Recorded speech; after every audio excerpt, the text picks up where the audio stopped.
What's going on, guys? Oh my. I'm Andrew, and Tyler's across the screen, angry as hell because Dylan Moore.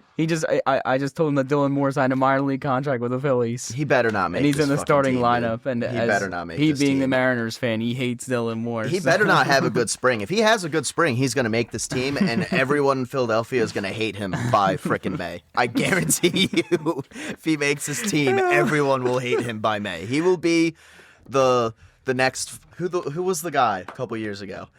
Fucking Whit Merrifield. Yes. Whit Merrifield. He's going to be the yep. new Whit Merrifield, where he's going to play like 40 games, and you're going to be like, are they still trying this dude out there? At least the good thing is that the Phillies do play a baseball game today. Yes, they do. And as we're speaking right now, they're playing against the Blue Jays. And we have two very prominent names in the lineup today, only two. Two projected starters in Justin Crawford and Adolis Garcia, both hitting 1 and 2 in the lineup. So, don't know how many at-bats they're going to get today. I would imagine. Probably assume like 2 or 3. 2 or 3, yeah.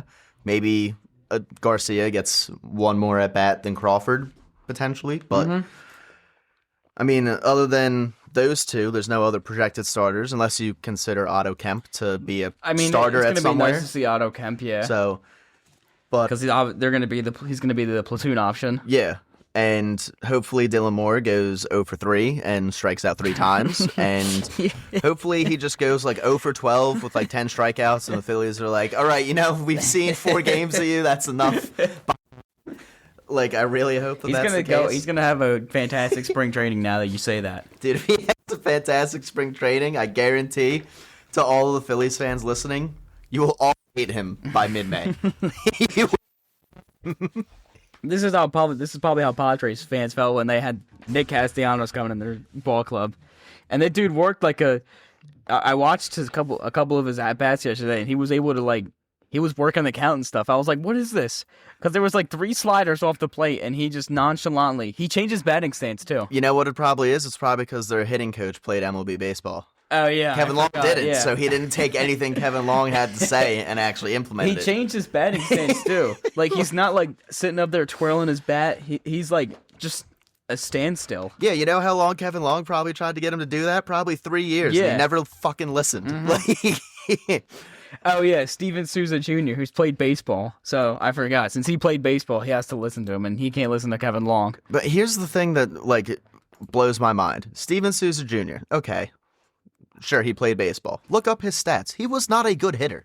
How is this dude a hitting coach? Yeah. You look up his career stats. He's like a 244 career batting average. What? You're gonna tell me that you're known for saving a no-hitter? You're gonna tell me that you are more willing to listen to a guy with a 244 batting average just because he played in majors over someone that has proven that he's been able to work with multiple different hitters, especially hitters on your own team, and make them better? Yeah, that's ridiculous. That's just stupid to me. And then Castellanos made a diving play at first base. You can see the second baseman slowly it would have been routine for the second baseman, but everyone's trying to congratulate Nick and say oh, what a play. Dude, any first baseman just casually takes that ball routinely. Even Harper takes that routinely. I mean, as a first baseman, if you're diving unless you're diving towards the bag, you don't really want to be diving. You need to get up. You need to get up and cover the base. Unless it's a line drive. If it's something on the ground, dude, you got to get up and cover the base. You don't have time to sit there and dive for a ball on your right hand side and then get up and work back the other way. So, dude, I'm not even worried about Castellanos. No, me neither. I haven't even I didn't look at his stuff yesterday. I'm not going to look at any of his stuff all spring training. I'll look at his numbers around the All-Star break, and I'll see what's been going on. And I can have a pretty good feeling that around the All-Star break, San Diego see what it's like, yeah. will probably be at their wits' end with Nick Castellanos. No, I couldn't agree with that more. So, Here's one thing I wanted to get to from whatever her name was, Devin Caney on Sport 94.1. So she said that Bryce Harper wanted Rhys Hoskins to come back. He advocated for Rhys Hoskins to come back in free agency. Did he sign a contract with anyone, Hoskins? No. Or is he still out Reese there? is still a free agent, yeah. So Dave Dombrowski had apparently kicked tires on the reunion before deciding that Reese wasn't a fit. And now a lot of Phillies fans out here are saying, like, Reese is not Reese is terrible, but Dave is terrible. Why didn't he go and re-sign Reese? But I just want to come on here and say that Reese Hoskins is not a fit for this ball club. I mean, where's he going to play? Yeah, at the current state, Reese Hoskins is not a fit. What, you want to trot Hoskins back out in left field? Yeah. To see how it goes again? It didn't get putting Reese Hoskins back in left field. If I had a possible scenario here, if like they had lost Schwarber, maybe you could bring Reese back on as a DH, or as a cheap prove-it deal, DH, right. or if Bryce needs a day off, you could have Bryce at DH or Reese at first, or exactly. If Bryce had a setback, he could put Reese at first for a couple of games. But like, where was Reese going to play with Schwarber and Harper at first? He was going to be on the bench, playing. I mean, you're not going to DH him over Kyle Schwarber, playing every 1 out of 10 games. Yeah, there would be no point into bringing Reese. It's Hoskins like, what is the point of what's the point in playing Reese Hoskins and signing him if you're not going to be utilizing him? Especially because if Harper's saying he's willing to move to the outfield in order for Hoskins to come back, I mean, maybe you could sit there and entertain that idea. They had Garcia. But if that's the case, I would rather have Keaton Anthony get called up, give him some run at first base, and then move Harper to the outfield. And then you got Garcia, Harper, and Marsh as your outfield. I feel like that's pretty solid. Plus, you got Crawford that can mix in. But it's not like Harper's going to go back to the outfield. So he's not going back to the outfield. Where's even the thought process? Where is Reese going to play? What, do you want to play him at third base for Alec Bohm? What? You're going to play him at third? I don't really think that's going to work out either. You definitely can't play him at second. You're going to convert him to a two-way player? You definitely can't put him in center. And we saw how he played corner outfield when he was in left, and that wasn't very good. So, yeah, Reese Hoskins, I know it would have been nice to see him come back, obviously, but, like, it's not a fit for the team at the moment. I mean, if fans gotta realize that. If he's still, like, out there, potentially, and there's an injury that happens, then maybe you bring him in on a minor league contract, see how he does for a couple of weeks down there before you call him up.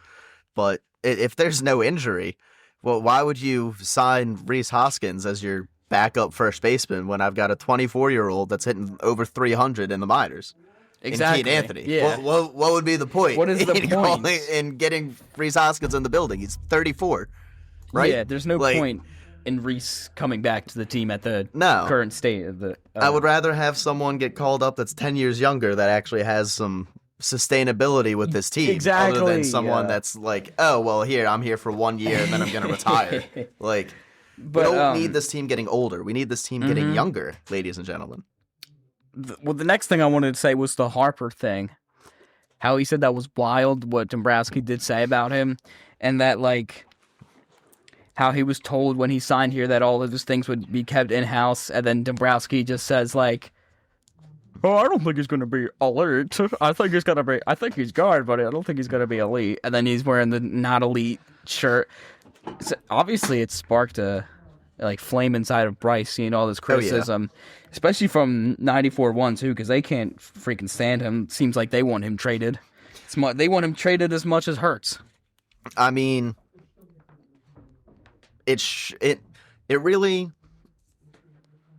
I guess, like, Bryce was still. If Bryce is still actually, like, mad about this, then he needs to get over it. Like, honestly, I'm kind of on Bryce's side because. I don't want Dave to. What if your general manager was saying all this bull crap to you about, oh, he's not elite, this and that? Like, dude, Bryce. But also, you got to take into consideration, Dombrowski's not going to be here much longer. Harper, we're still going to have. He's not yet. Harper, we're going to have 8 years, but for 7 more seasons. And then Dombrowski's going to be gone probably after this season if they don't really work things out. And if not this season, he'll be gone after the next because he's going to end up going to manage St. Louis, or no, not St. Louis. Nashville, if Nashville gets their expansion team.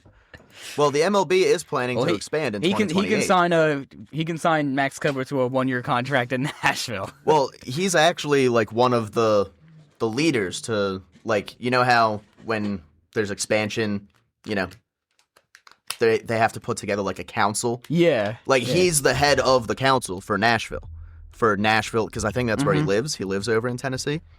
So he's like the guy that's the main organizer for Nashville's expansion. And I think they want to make the team name like the Nashville Stars or something like that, which is not a bad name, I guess. I mean, you're just ripping off Dallas, the hockey team. But look at this, though. Like, he's not going to be here for much longer, Dave Dombrowski. Even if, like, he continues to be a general manager, it's not going to be here. I just don't respect Dave Dombrowski for the comments he made against Bryce because of the injuries he's also dealt with, too, here. I get that. The UCL and the wrist, and he still put up... I mean, he had the wrist problem, and he still put up a 5 WAR.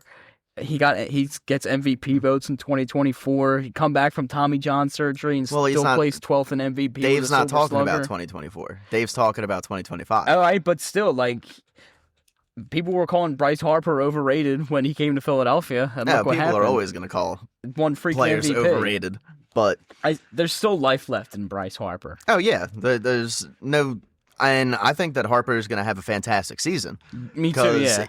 Whenever, there's questions floated about Bryce, unless there's an injury that he ends up sustaining, he usually balls out. Like, for the most part, it's Bryce Harper. That's what he does. That's why he's nicknamed the Showman. I love the casual fans on social media say that Harper's like an unclutch player in the postseason and all that, but that's just because you're looking at his numbers from last season. If you look at his career postseason numbers, 1,000 he's fucking amazing. OPS postseason, like a 1,200 OPS. Like, he's one of the best postseason performers in Major League Baseball history. Yeah, with the Phillies, he has like a 1,200 OPS. But they say like Castellanos is clutch, but he has like a OPS of like 630. That's because everyone just remembers the Atlanta series. Yeah, that's what everyone remembers. But I just want everyone to know that those 4 home runs that he hit were the only 4 home runs he hit in the postseason for the Phillies, and they all came within a span of 19 hours. Yep. Nick Castellanos had a good 19 hours of playoff baseball, and the rest of it, he was largely under mediocrity. Yep, there's your $100 million right there for 19 hours of good baseball. Yeah, he literally had 19 hours of good baseball in the postseason, and that was it. There was nothing else. All 4 of those home runs he hit in 2 games. Those 2 games took place over 19 hours. Outside of those 2 games, he had the one hit against the Dodgers last season that drove in a run. That was it. That's all he's had. And then in the Arizona series, he went like 0 for his last like 25. He sucked in Arizona. He sucked. He did get a couple of hits against the Mets last year, but like, okay, so what? You got a couple of hits. You got a couple of hits. He got the walk-off. Right, but that doesn't mean that his entire playoff performance was something to be applauded. His entire playoff performance is mediocre at best. So, people say a lot of stuff when they're upset, especially here in this town, especially in Philadelphia. We do like to make a big deal out of things that maybe wouldn't be as big of a deal in other towns. But for anyone that's sitting there and defending Castellanos, and that is also, in same turn, poo-pooing on Bryce Harper, just needs to come to the reality of the situation that Bryce Harper is probably one of the best economic contracts in the history of the sport. When you look at it, like when the contract was first signed, you're like 13 years, $300 million. Right. Like, that's a lot of money. But look at some of the money that other players are making. Look at the way that contracts have evolved in just 7 years. Yeah, $200 million. Aaron Judge is making $50 million a season. Are you? Ohtani's making $70 million. Is anyone seriously going to sit there and say that Aaron Judge is worth $20 more million per season than Bryce Harper? I don't think so. Aaron Judge is definitely worth more than Bryce Harper. 100%. But is he worth $20 more million per season? Like, is he that much better? No. Okay. He's definitely better. And I'm not going to sit here and say that Aaron Judge is not better. Player. But I don't think he's $20 million, like a whole other contract of a player better than Bryce Harper. Mm-hmm. Like Bryce Harper still had an MVP season about 2.5 years ago. Like, it... Kyle Tucker's making more than Aaron Judge. Harper, he's making more than Soto. Like the Phillies fans need to realize that Bryce's contract, for how good of a player Bryce is a bargain. It's a bargain. Yeah, it's literally a bargain for what it is now. Like Soto's contract, $765 million. That's 50% of Harper's. People that want to get him out of here, are you insane? You're not going to replace his production with another guy that's making his amount of money. If you want to replace his production, you got to pay $50 million out of your pocket. Yeah, you're going to have to pay. What are we doing? Freaking lockout, you're going to have to pay $80 million for a 1-year deal. Yeah, and I understand people say stuff. People are, people get mad and they say things without really thinking about them, and they say stuff that's really like, if you were to take a step back, you'd be like, dude, what are you talking about? And when you're emotional and mad like that, it prevents you from thinking about it logically, so you just go with your emotions. And a lot of people feel like myself, where they're like, all right, Bryce Harper, get over it. You're a 33-year-old guy. Stop acting like a baby, all right? Like, your GM said you might not be elite. You know how many people say that about you every single day, not your GM, and it's not like you let those people care. Yeah, there's a lot of people that say that. Yeah, so you need to just be able to be like, all right, he said what he said. It's done. It's over. I'm just gonna prove him wrong. You don't have to sit here and make a big stink about it when the big stink that should have been made about it was 4 months ago when he said the comments. Not, oh, spring training's here. Let's put everything from last season behind, except for the fact that Dave had to say this about me, and it really... Yeah, Bryce should have said something earlier in the offseason. Yeah, if you wanted to talk about it earlier in the offseason. Don't talk about it right now when you're getting ready for this season. Not the time, dude. Not the time. If you want to rehash shit from last year, you got to do that last year.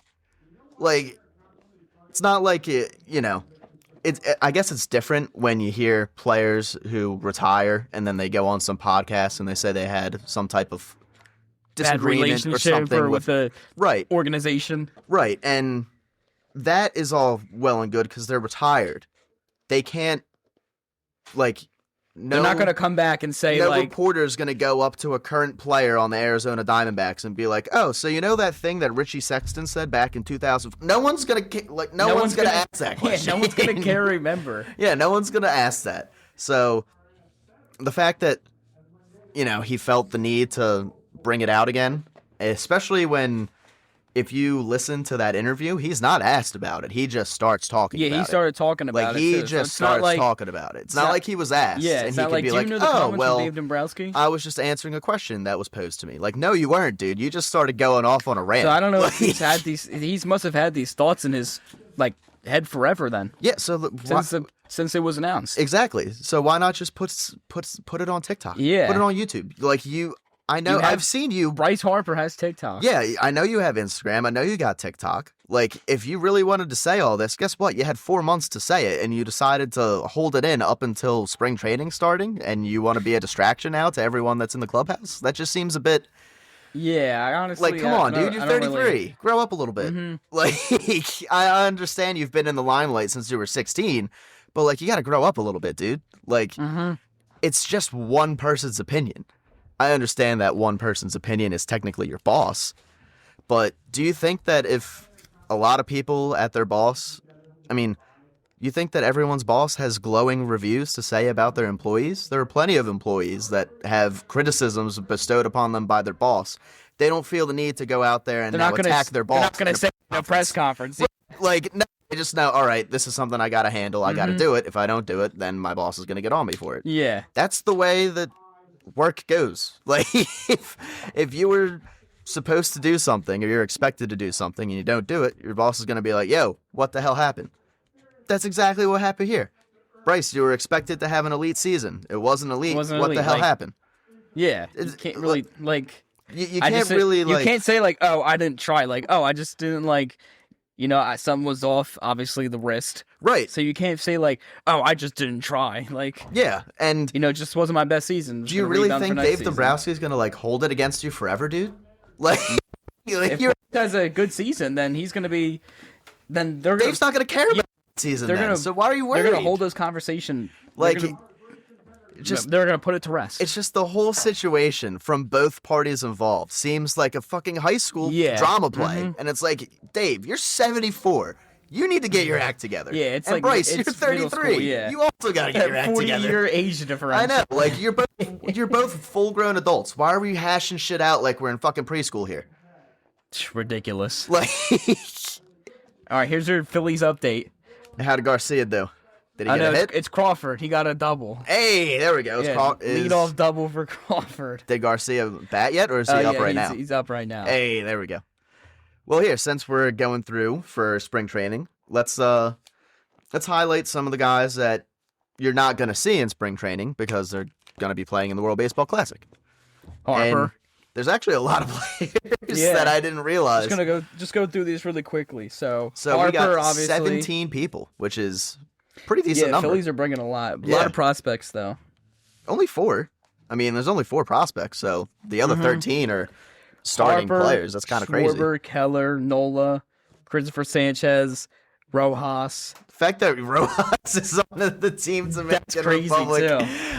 He'll provide good defense. Yeah, no, good defense and good base running. Maybe like if he has to get, but he's not going to start. Maybe if he gets like if he needs to get replaced for Soto in the 9th inning, maybe he won't open a beer in the dugout. Maybe Soto will, make a catch the next game and lift his shirt up that says, not a good player. Whatever the hell Giannis has said. Walker, Garrett Stubbs, Alvarado, Luzardo, and then the rest guys are just prospects. Yeah, so the prospects, we got Ronhell, Dante Nori for Italy, Ronhell for Mexico. You got Lazar, who I guess isn't really a prospect. I really like that Nola's playing for Italy because I feel like this could get him on the right track. Maybe start out in a competitive environment. Yeah, I just hope he doesn't get hurt. If Nola's able to pitch and be healthy the entire time, then I'm just going to say that's a win. If Nola doesn't have a good spring, or not a good spring, a good WBC, then I'm not going to be. It might not be looking good for. Well, just remember, everyone. Trey Turner went to the World Baseball Classic 3 years ago, set the world on fire, and then came back and was shit for literally like 120 75% of the season. Yeah, so hey, Aaron Nola the World Baseball Classic's not indicative Nola of how could you're have gonna... like a terrible World Baseball Classic, but put up for the regular season. Like for some reason, it's just. And that thing, like, when Turner went to the World Baseball Classic and he hit, those 5 home runs in, 6 games or whatever it was, we're all like, oh, my God, this dude's coming to Philly. We're going to be great. And then you realize the contract. 120 games, he's hitting, 211. 240. And we're like, dude, what happened? What happened to the guy that was in the World Baseball Classic? What happened? It's not like he stopped playing for, 2-3 months. He stopped playing for a week and a half, and then all of a sudden it's like he forgot how to play baseball. So as long as that's why I don't really take the stuff that happens in the World Baseball Classic as and then transfer it to the regular season, because they're 2 completely different things, and you never know how people are responding to the fact that, all right, I'm going out there and playing for my country. That inspires some people and also makes some people feel nervous, makes some people feel anxious. So you never know, really, if someone has a good World Baseball Classic. It's definitely indicative that they are a good player that's capable of playing good baseball. But it doesn't mean gives us a good chance to see, all right, this is how they're going to fare in the regular season, because they're going to be facing a lot of major leaguers. Oh, yeah. And, I mean, it's going to be... I'm actually excited to see if Dante Nori starts for Italy. Because I don't know about you, but is there really any Italian players that you know other than Vinny Pasquantino? Yeah, I don't know who they're going to be starting for the Italians, but yeah. So if he's playing, if he's starting in the outfield, that's something that I'm definitely going to be looking at to see how he does. Because this is a guy that could potentially. I don't think he's going to get any type of playing time this season, but if he performs well, he could climb up to AAA. If there's an injury or something, he might get called up for a couple Maybe see how Rojas does. Maybe he might get a spot start here and there. I mean, he could get maybe a start, but the only role that I really see for him is bottom of the 8th inning, you're down by a run, it's a tie game. Yeah, I feel like he's only going to be used there's for one out, defensive replacement. there's one out. You need someone fast on first base. Yep, Rojas. Get your gloves. You're going out to I think pinch it's run. going to be Rojas coming in. Yeah, like that's in like a pinch run situation. That's basically all defensive he's replacement, really going to be used for. And then I was surprised to see a couple of these names for these three names at the bottom. I don't really know the prospects. I could really care less. So Jaden Estanista for the Team Netherlands is a reliever. Was in Reading last year. I think he pitched like 45 innings, had like a 4.1 ERA. So not horrible, but not like lights out or anything like that. The other guy, Mitch Noonborn, I think used to be in the majors at some point a couple of years ago. And former starter that's been like converted to reliever. He's now bounced around a little bit. He's 28. Not really expecting anything from him. And then Gabriel Barbosa for Team Brazil, which Team Brazil is a new team this year to the World Baseball Classic. Yeah, I don't think they've ever been. They're a new team, yep. So, I mean, I guess that means that baseball is catching popularity in Brazil, which is more known as being obviously a soccer. Yeah, I was going to say, a soccer country. But I'll be interested to see if this Gabriel Barbosa kid, he's a starting pitcher, 24. His ERA was also 4 point something for Reading last year. He did have like 160 innings, though. So I'll be interested to at least check and see if he's going to play. I have no idea, the Brazilian team, if it's any good, what players that they really have on it, if this guy is going to be a front-end starter or a back-end starter for them. But if I see a Brazil game and I see him pitching, I'm definitely going to actually like pay attention. Yeah, we'll see. I did read, like, the other guys I'm not really interested in. Like, Jaden Estanista, I don't think is really going to become anything. Mitch Noonborn's not going to become anything. Dante Nori could become something in a couple years. But apparently this dude, Barbosa, can hit 99 as a starter. All right. So... Yeah, I heard Painter was hitting 99. And you're hitting 99 as a starter. JT too. If he has a good, World Baseball Classic, you got 99 as a starter, you're at least going to attract some interest from either the Phillies or a different team. So if he's able to have a good, World Baseball Classic, if he's able to have a good tournament, then that's something that maybe will actually come to help the Phillies come trade deadline. Because I don't think that there's really a spot for him on this team if he were to, like, pitch really well. But you could definitely flip him if that's the case. Teams are always going to be looking for pitching, and if this kid is any good... Who sees where the Phillies are at the trade deadline and what they probably need, so... Yeah, and one thing Phillies don't really need is starting pitching. I mean, they do need depth starting pitching. They need depth starting pitching, but they don't need like, top-end starting pitching or anything like that. So if you're able to flip this guy for like a 4th or 5th starter, you're able to flip him for some type of platoon outfield bat or something for either Marsh, or if Crawford doesn't pan out or something like that, he could potentially be an interesting trade chip that could help bring someone into this team that will actually play this season. So, but that's all I got really on Barbosa, just that he throws hard. Yeah. And MLB teams, they love a starter that throws hard. Exactly. Even if they have no idea where it's going, they'll pick you up. Yeah, I was going to say, yep. Oh, yeah, also, no automated I heard about ball that. strike system in the World Baseball Classic this year. They're doing pitch clock, though, but no ABS. But they probably will implement it for the next World Baseball Classic as long as there's no hiccups with it in the majors this season. Yeah, I think they're going to test it out and make sure it's good for the majors and whatnot. So, but just like a quick thing, like if you see ABS in spring training and you're expecting to see it in the World Baseball Classic, it's not being used. So, yeah. Other than that, I ain't got nothing else on the field. We're just going to talk about Lane Johnson returning for next season. Now, do you think that there's any, like, kind of, I don't want to say like a conspiracy, but do you think it's coincidental or something more that Landon and Lane both said they're coming back on the exact same day, within like 20 minutes of each other? Well, they probably wanted to like announce it together, maybe. Do you think that one was thinking of retiring and the other convinced the other to come back? Like, are they both like, hey, let's just retire together after this season? Definitely Landon Dickerson. Landon. Because he's been the one that's had all those injuries. And right. Lane Johnson was like, I don't want the Liz Frank to be the last thing for my career. He wants to get another ring. And I'm sure Landon doesn't want to go out with his final season being an injury-plagued season. Yeah, he probably wants to at least go out where he feels good about the way he finished up his playing career. But I could definitely see the both of them retiring after the season, which that's the case. They're going to need to get some draft. Lane Johnson's going to be retiring probably after next season. And if Dickerson Dickerson continues his injuries from... If he doesn't have like a full, clean 17-game season where he's not getting taken out of games or he's not missing games, and he's probably going to retire too. Yeah, he's done with those injuries. So I I don't blame him. He's had how many surgeries, and he's 27 years old? Yeah, he's had a bunch of surgeries dating back since college. He's had 13 surgeries. Yep. Like, you can't continue to put your body through that. Like, after a certain amount of time, you have to be like, all right, I'm done with getting poked and prod. That's why the Eagles do have good offensive line depth, though. Yeah. Can't lie.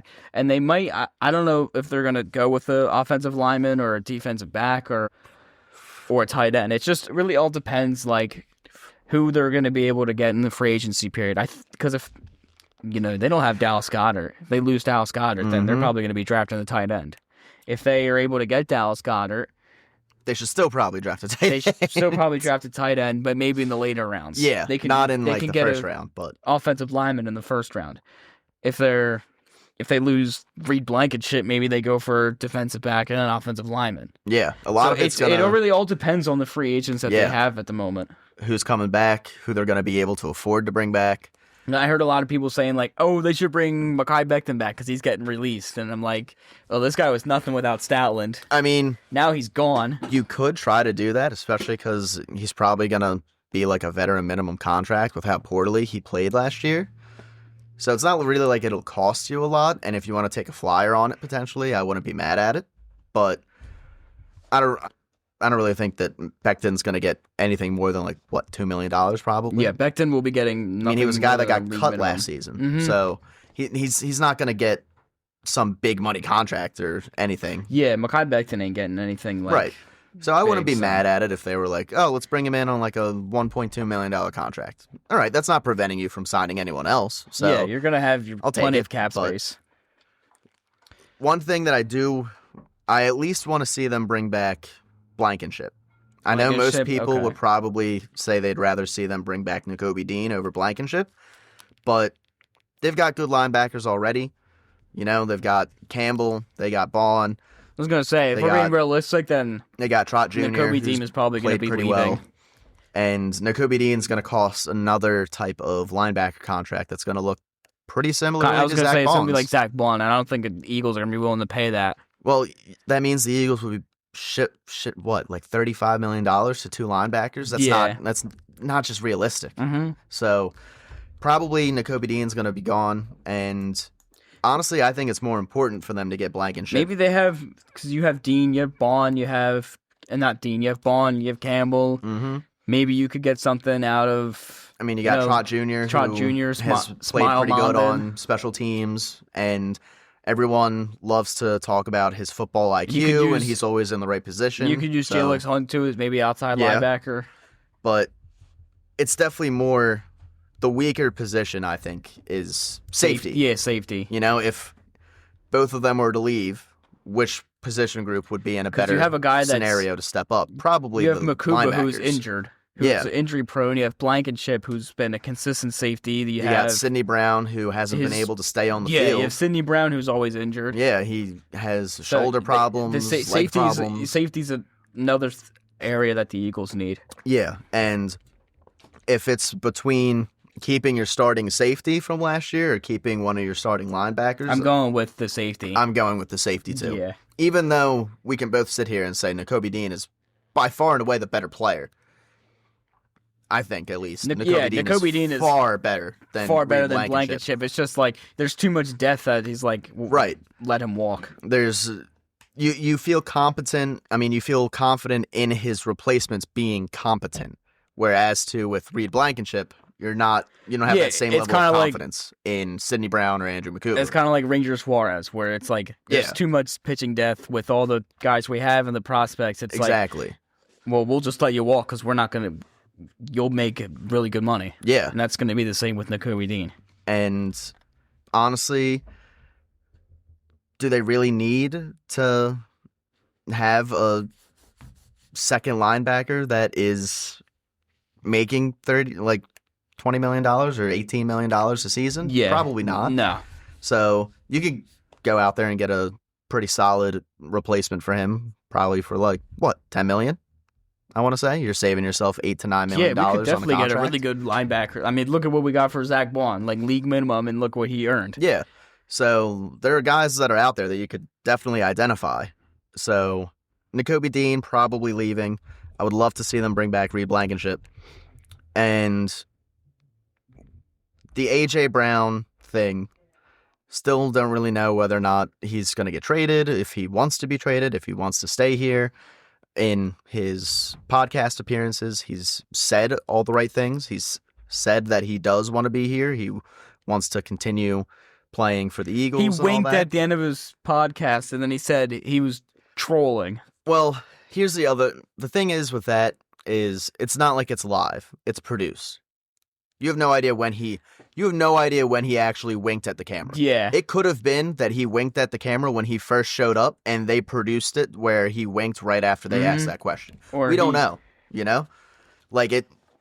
if it's live, it's a lot easier for me to sit there and say oh, that means something. But if it's edited and produced together, we have no idea what point in the interview he actually gave the wink. So they could have said something exactly, like, yeah, yo, AJ, you really broke trolling. That dude's ankles But right obviously there. The Eagles have made it clear, they don't want to trade him because of the freaking cap hit. Well, yeah, and plus, the Eagles probably don't feel like they're going to get significant return for him. I mean, would you trade A.J. Brown if you're not getting a first-round pick? Hell no. Yeah, I'm not. I want a first-round pick. And right. It's so if none of the teams out there unless are Brown is give him that. Unless Brown is explicitly saying get me out of here. Get me out of here. Or I'm not going to show up I'm not going to show up to training camp. Right. If he's trade me to either Buffalo or blah blah blah, and that's it. Then you're kind of forced into that situation. But I mean, that's not what he's saying. He's saying he wants to be here. He's saying he loves Jalen. He's saying that he loves the rest of the guys on the team. I mean, he hasn't said anything about Sirianni, so there's definitely some type of thing going on between him and Sirianni. I have no idea. He'll address it to the media. He'll start complaining about it on his new team. I don't know if when he does finally address that with Sirianni, whether or not it's going to look good or horrible, because that's kind of the two situations it's going to be. There's not going to be a bad. If he's got a problem with Sirianni, it's probably going to get pretty out of hand, especially from how we saw it wrapped up last season with the two of them screaming at each other on the sidelines in the playoff game, where if this offense doesn't get clicking the first couple of weeks, are we just going to start seeing the AJ Nick Sirianni battle on the sidelines every week? Yeah. And that's do you really want to deal with that for 13 weeks of the season? Is that something you really want to deal with? What if they're not playing good as well? Exactly. So Adam Schefter came on to Kincaid and Zalchunas and said that he thinks there's a 50-50 chance of A.J. Brown getting traded. And Brandon Lee Gouton from Bleeding Green Nation went on Middays with Marks and said that he still thinks it's a 0% chance that A.J. Brown comes back. He thinks that it's a 100% chance A.J. Brown gets traded. Honestly, I have to wait until the league year starts before I can give an opinion on Brown. You got to wait and see what goes on with free agency first. Usually there's no trades that happen before the end of free agency. Everyone's going to get their free agents, and then once they're done with that, they're going to be like, all right, now how can we improve outside of that? If talks start heating up around the draft, I'll be... If he is going to get moved, it'll probably be on draft day. It'll be on draft night. Uh-huh. He's not going to get moved before then. I would find it very, very hard to believe if he gets moved before then. The draft forces you to make those high-pressure decisions that you wouldn't make if there wasn't a draft. Am I going to sit there and offer you a first-round pick for AJ right now? Probably not. But if I see the wide receiver I want get taken off the board, then maybe I'm open now to trading that first round pick to get AJ, because the guy that I just wanted just got taken. So that's probably what's going to end up happening if they do trade AJ. It's going to be on draft night, and it's going to be because one of the other teams that needs a wide receiver missed out on the top guy. Yeah. So that's Buffalo. It's not going to be cheap though. So Patriots. I've even seen stuff floated out there that potentially the Raiders, but the AJ doesn't fit into the Raiders timeline. If the Eagles were to get, if the Raiders were to get Brown, the Eagles would have to get Crosby. Potentially. It would have to cost the Eagles like a second round pick in Brown for Crosby. Yeah, because I mean, you would have to include probably both of those players just for the money to actually work in the trade. Mm-hmm. Just because both of them make so much money that you wouldn't be able to probably have both of them on your roster as currently constructed without cutting someone. So if there was a trade for Max Crosby, it would have to probably include A.J. Brown. There's no one else on the team that's really going to even out the money other than like Jalen Hurts, which you're not going to trade Jalen Hurts. You're not trading Hurts. So. And it's not like you're going to trade Zach Ball away or any of the other guys that are making the top money. So AJ's kind of the only guy that you could include that would even make the money work in that type of trade. Yeah. So, I mean, there's a lot of ways that it could go, and a lot of it's going to depend on AJ Brown himself. You know, if it's going to be up to his AJ attitude. Wants to stay, he'll probably stay. If he wants to leave, then he's probably going to leave. I feel like it really all comes down to AJ. Because the Eagles don't want to get rid of him. The Eagles don't want to get rid of him. The Eagles do not want to get rid of him. It's all up to Brown and him saying, trade me or not. Right. It's all like the ball is completely in A.J. Brown's court right now. And he has to decide, am I going to play nice this season? And am I just going to play like the guy I was supposed to be and actually catch the ball, get touchdowns and whatnot? Or am I going to that matters? Or am I going to sit here and the headaches? Am I going to sit here and complain that I'm not going to get enough targets? Right. That's the thing that I feel like the Eagles I'm arguing with my coach. I'm not making the full effort to catch the ball.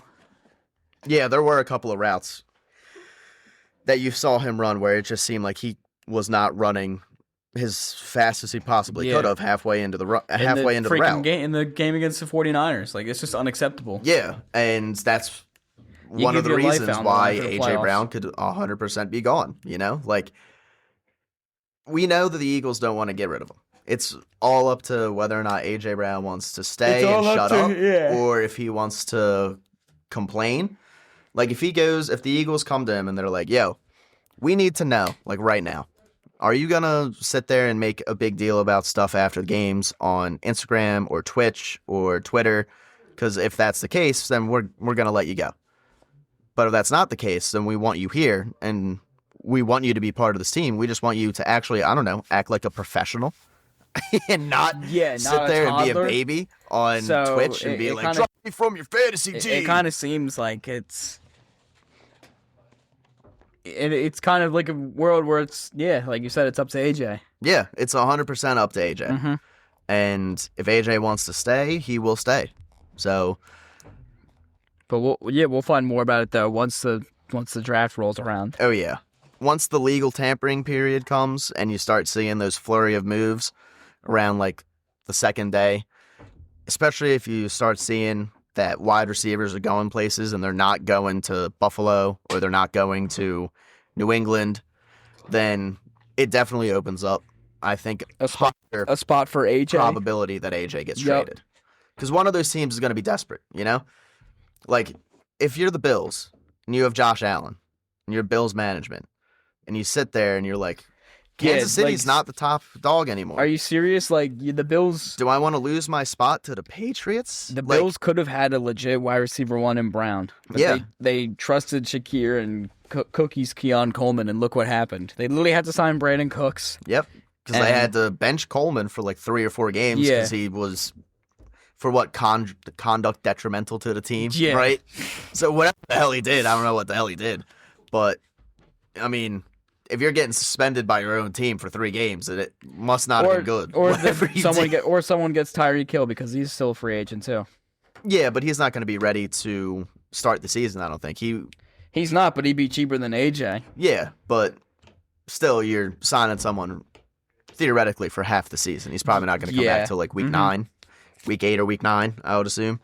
And I mean, I got roped into it with Brandon Ayuk this year with my fantasy. Like, Ayuk's going to come back in week 9 or week 10, and then all of a sudden there's a deterioration between Ayuk and the coach, and now he doesn't play for them anymore. He's got CTE, dude. He was on Instagram Live last night looking at the camera, the ice cream cone, and the 9-minute live, just watching it melt. Just dripping onto his hands. He has CTE. Driving past the 49ers stadium, flipping it off like, fuck this team. Like, dude, what the... I mean... It's kind of sad how he went out, but... I kind of would have the same kind of react. I mean, I probably wouldn't sit there and flip off the stadium and post it on Instagram. But he got his bag and just kind of took off after that. Do we know what the actual problem was between him and Shanahan? Like, do we know what, like, the problem was? I know that the two of them didn't like each other, and there was a huge beef between the two of them going back, like, 2 years ago. But, like, why? Like, why do they have such disdain for each other? Like, do we know any of that It just says, stems from a breakdown in communication following his injury. Yeah, but, like, we don't know anything other than that, right? Yeah. Like, how do we know that Ayuk was like, all right, so technically I'm healthy, but I don't feel ready to play? Shanahan stated he had not spoken to Ayuk for months. The 49ers voided his guarantees. Mm-hmm. In addition to ignoring team communications, he was driving at excessive speeds in the stadium. The relationship had been strained, reports of brooding and frustrations. The team felt compelled to move on following his complete detachment from the team. But what made him completely detach in the first place? Like, you don't just get injured and then you completely detach from the team without a reason.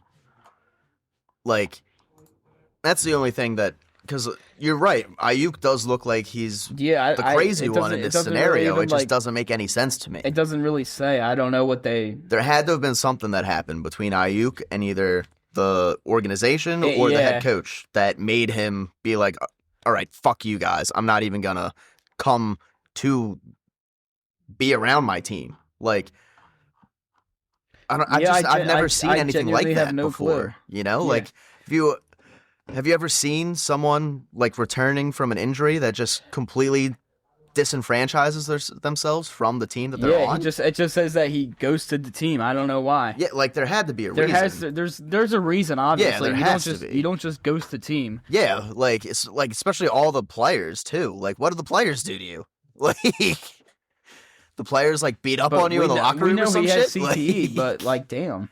Yeah, like, to completely alienate literally everyone. That seems like it's like something else had to have happened. Yeah, something must have happened in the organization that they're just not going to cover because it's just not at the right time. And there's always the possibility of that happening with AJ Brown wherever who knows if something happens in the locker room that we don't know and the media doesn't know, but they're not going to say it until maybe after he's gone. Right.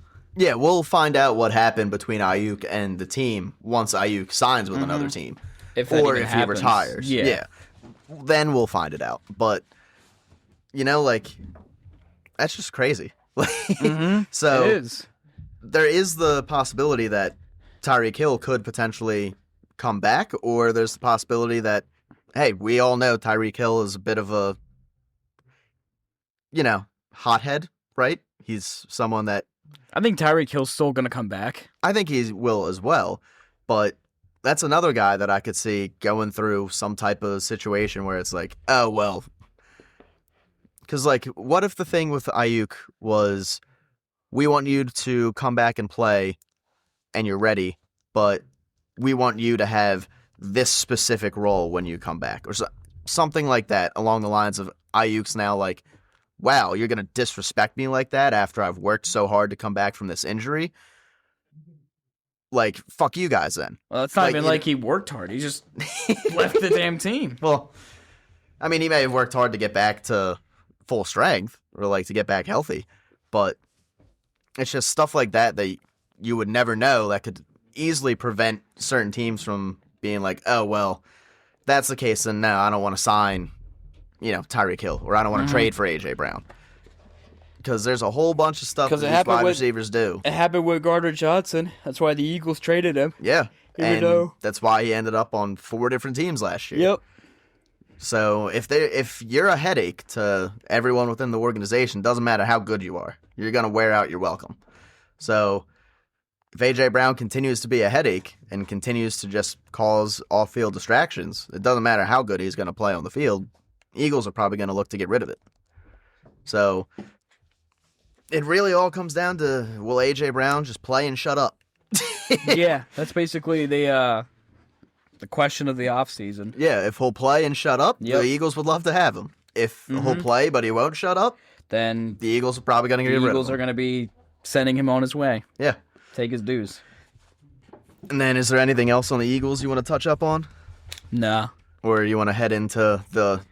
Oh, also, I just thought that this was real quick. Thought this was interesting. So, Cam Jurgens, we know that he was dealing with his own injuries last year, but he's actually going through a bit of a strange recovery process. He's in Medellin, Colombia, right now.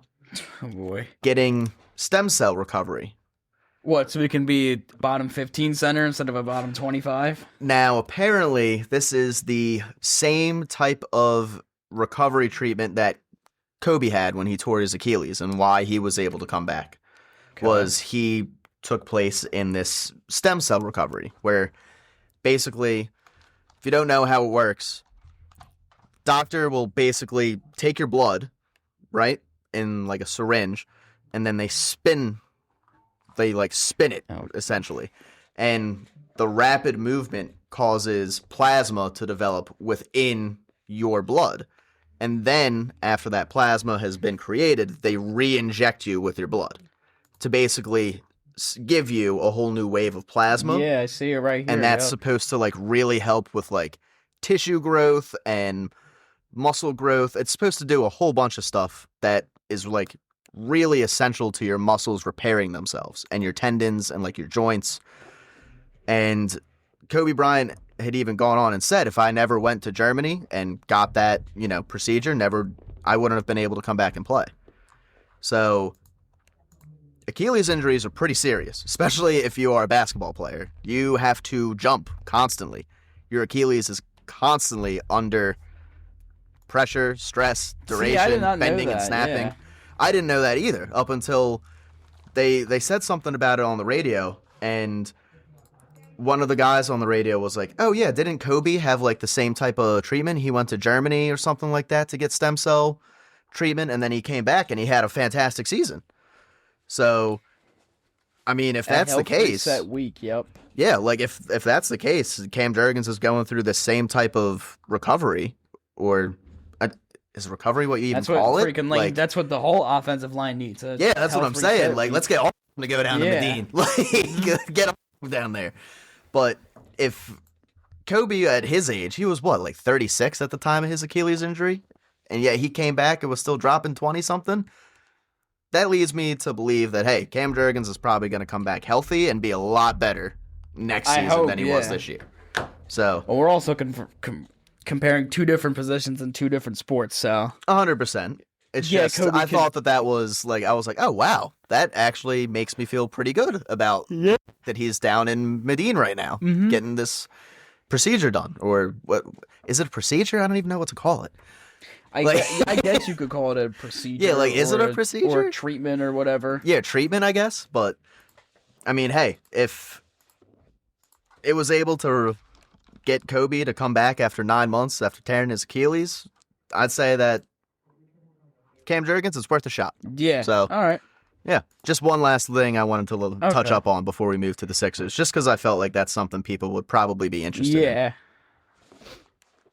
Hey, who doesn't want a healthy Cam Jurgens? We've seen what that dude can do when he's healthy. Who doesn't need we need a healthy offensive line, not just a healthy Jurgens. Shit, if that works for him, just get the entire offensive line to go down there next year.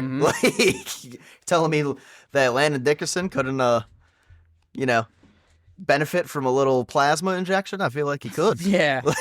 Maybe we'll stop him getting 35 surgeries. Yeah, exactly. So, But that's it on the Eagles that I got. If you want to move to the Sixers, just that they can't win without Joel, and that's it. That's all they really can't do. I mean, just look at some of the lost by 17 to the Trailblazers, not a good team. Lost by 49 to the Knicks, good team, but still, you lost by 49. Jesus Christ! I know you were there. Yeah. I feel bad for you. And then the Hawks, another bad team. Another playing You team. lost by double digits to them? I understand that Joel isn't playing, but I thought the whole fucking game plan for this season was, hey, let's make this team good enough so that they can win if Joel's not playing. They're not. Yeah, they really don't have an identity without Joel Embiid. Literally all offseason and leading up to the season, we heard, we're building this team to be better when Joel's not on the court. We're building this team around Max. What if Joel Embiid gets injured in the playoffs again? Dude, they might not even make it to the playoffs at this point. If they make it to the playoffs and Joel Embiid's not in the play and he gets injured, I mean, they'll probably. Screwed. I am kind of exaggerating. They will probably make the play-in tournament, in which case they'll be able to make the playoffs. Yeah, that's the playoffs. But what if they don't have Joel? They're screwed. Yeah, I mean, if they don't have Joel in the play-in tournament, there's no chance that they're going to advance. You're not going to be winning games with Dembona and Drummond at your center. No. And they're getting absolutely killed in the paint when Embiid's not on the floor. Their plus minus in the paint, they can't stop any big without man. Embiid is it's awful. It's in the minus 50s. If you're getting outscored by 50 in the paint, how are you going to win anything? At the Knicks game, they were letting Karl Anthony Towns and Mitchell Robinson just run all over them. Yeah, how do you expect to field a competitive and a winning team when you're minus 50 in the paint? Dude, but what? Don't worry, they sold high on Jared McCain so he could get campaign.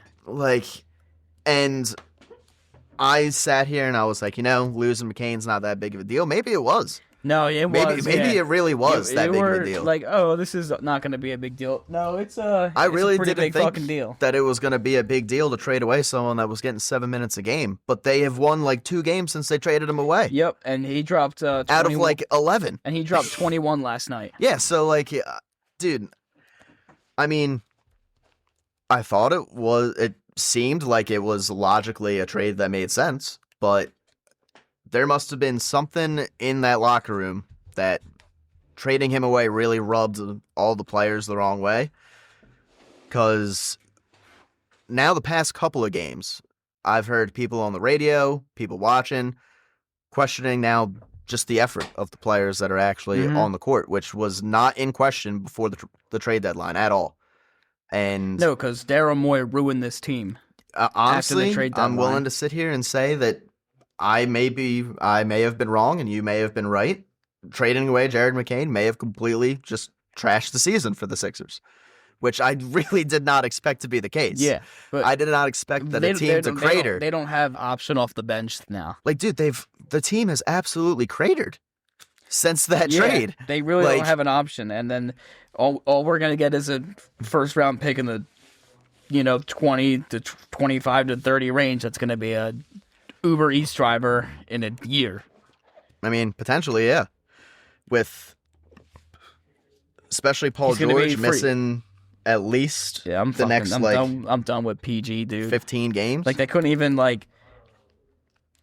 try to get someone off of Paul George's back because the dumbass had to get suspended so he could take his podcast enhancing drugs. Now, his mental health is not good, so he has to make a couple of podcasts. Well, here's the thing: if he really was taking something for his mental health that was prescribed by his doctor, then why are you taking it in the season? Well, no, it's not that. Why does the NBA have a problem with that? There must be an ingredient in there that's not certified for the NBA. I mean, there has to be. I guess, but what ingredient would be in some type of mental health treatment that would give you some type of physical performance enhancement? That's the only thing that, aren't they mainly, antipsychotics? It doesn't really, that stuff? For if you're going through, mental health or you have, it just doesn't say stuff. That, it doesn't say, what the drug is. It could say Adderall, Xanax, ketamine, or whatever. But there's no official word on what the... He didn't say he was taking it for, his focus or anything like that. Like, he's saying for his mental health. Yeah, so there's no word on what the like, drug is. It's just he took a but drug. So who knows what he could have taken. That means it's not like something for ADHD. So it's not like Adderall. It's not like Vyvanse. What if he does coke for his mental health? Like, oh, I'll do some coke for working my mental health. Well, that wouldn't be prescribed by his doctor. Yeah. But what if his doctor is a drug lord? Yeah. Well, or his doctor is like Mr. White or something like that. Water. I need my meds now. But no, seriously, like, if he's taking something for his mental health, I mean, I feel like the NBA has to at least, I don't know, that's just, for a league that claims to be all about like being progressive and they're worried about their players and the mental health of their players because they all made a big deal about Ben Simmons and his mental health shit, blah, blah, blah. And yet you're going to sit here and suspend a dude for 25% of the season because he's taking a pill for mental health, which is something that you guys said was really important. It adds insult to injury on how bad the contract has gotten. Like, so, I mean, I don't completely blame Paul George for that. I feel like there has to be a little bit of grace given by the NBA, especially if you're the NBA and you take the stance that mental health is really important. So you punish one of your players for seeking out treatment for their mental health. Yeah, great image that you're sending to literally the entire rest of the world. But if he was playing, you would got to think that at least this team would be a little bit better than what it is right now, and probably McCain trade wouldn't be as big of a deal. Maybe they would be able to flip him if he wasn't suspended. Right. But by the fact that he's suspended, and kinda Joel with his shin now, like, and we have no idea what the shin injury is. Like, if it's just a random ass injury now. What's going to be next? Like, I'm thinking calf. Well, no, what I'm thinking is that it's shin splints, and if it's shin splints, his career's over, dude. Like, if he's dealing with shin splints and a degenerating knee, like, there's no way that this dude can actually play anymore. And they haven't come out and said what the shin injury is, but I have... be the first person in NBA history with robotic legs. But I have a fear that the reason they're not saying what the injury is because they know it's shin splints. And if it's shin splints, his career is over. And do they want to sit there and tell their fans that, hey, the best player that we've probably ever had for the past 25 years, his career's over. Midway through the season. Do they really want to go out there and say that? No, they would say that in the offseason. So, I mean, I'm just starting to feel a little worried that this second opinion that they get for his shin doesn't end up going the way that the team wants it. That we could have potentially seen the last of Joel Embiid playing basketball, period. Not just on this team. I hope and not. That's honestly really sad because he's a fantastic basketball player. He is. He just got derailed by injuries. And shin splints. What are you gonna do about that? That's completely not his fault. Like, your shin is literally splinting. Like, do you know what shin splints are? It's basically bone growth. Your bone grows a little protrusion out of it, essentially, and this growth is the shin splint. So they have to cut you open and grind it down, like sand it. Yes, shin soreness. Yeah, they have to, like, imagine you've got, like, a little power saw.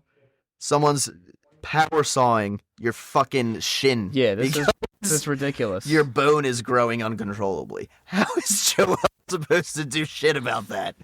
And yet he's still going to get blamed for it. Like, there's still people out there right now that are blaming Joel for the fact he's missed the time. If he's got shin splints, what are you supposed to do? Yeah, you can't do anything. You can't do shit about that. I can't control my bone growth. Like, what the hell? So I really hope that that's not the case. No. But I'm starting to get very, very worried that that is the case. All right, then. So... Do you want to talk about Maxi's comments at all? Just because I know people have been a little upset. He's playing 3 roles at once because he has to carry the damn team by playing 45 minutes a night because no one else knows how to play basketball? Well, yeah, but apparently people are, like, upset by the fact that he said that and voiced his frustrations. Like, what? He didn't... Are you serious? Like, guys, he is 100% correct. He has been a player that has had to play in 3 different roles. The role that he plays when Paul George and Embiid are here, the role that he plays when it's just like, Paul, dude, and the role that he plays when neither of them are there. Paul George for signing that $1 trillion contract to, do coke in the team hotel and get suspended. Blame Morey for trading away your impact young guard for basically pennies on the dime. Yeah, don't get mad at Tyrese because he's sitting there saying, I've had to play 3 different roles so far this season. He has. It's always fans blaming the player and not the coaches or the management. And honestly, can you really sit here and be mad at Tyrese Maxey when if he doesn't have a 30-point performance, the team loses? That's not his fault. Dude's gonna have the whole city on fire if he doesn't score 30 in a win. Yeah, dude, unless he scores 30 points, this team is, especially if Joel's not out there, if he doesn't score 30, this team has 0 shot to win any games. Yeah, and yet people are getting mad at the one guy that's actually playing instead of it's ridiculous. The organization that has put this team in such a horrible position where Tyrese Maxey is being forced to play the role of 3 different positions. He's not a point guard, yet he has to play point guard. He's not a small forward, yet he sometimes has to guard wing defenders like a forward. He is correct. He has 3 different roles on this team. And if you're going to sit there and get mad about him being mad that he's got 3 different roles, how would you feel if your boss came to you halfway through your shift and told you, yo, I need you to go do this one thing that you've never done before, and then come back here, and then 2 days later, I'm going to send you back there, and then you're going to be expected to come back here and perform in your job the same way. It's ridiculous. That's like asking me, someone who's not a janitor, to be like, yo, go do custodial services clean for the 2 toilets, days, and then go back to being customer service. And it's like, wait, what? I didn't what do you sign mean? up for this. My role is not to clean up toilets and to be a custodian. My role is to sit here and talk through people's issues with the product as a customer service agent. You're telling me you need me to go scrub toilets and clean out trash, and then you want me to come back here and have the same peppiness as when I'm selling shit to customers? It's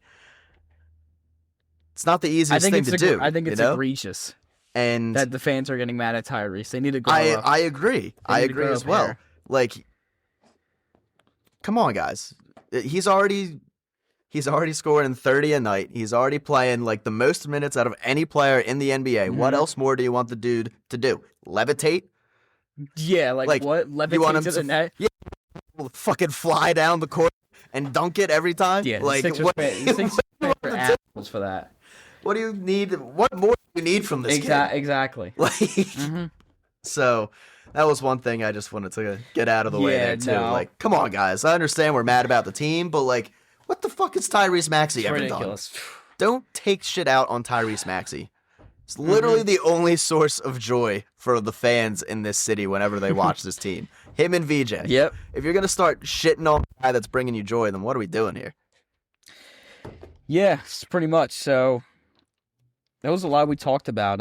Yeah. Also, for anyone who's interested in potentially going to March 1st game against Boston and the 76ers, Jason Tatum is apparently targeting that date as his day to come back. Course. So he'll drop 50 on the Sixers. Yep. On his first game back to poetically end our season. So. And not only that, I'm pretty sure it's supposed to be the last nationally televised game that the Sixers have all season. Ah, perfect. So 50 bomb on ESPN. Yep, you love to see it. No, it's going to be on NBC, actually. So it's going to be Sunday night. It's going to be the Sunday night doubleheader, and Jason Tatum's going to come back, and the Sixers are going to lose by 45. Yep. Oh, God. So get ready for that, everyone. See you at that game, and see you next week.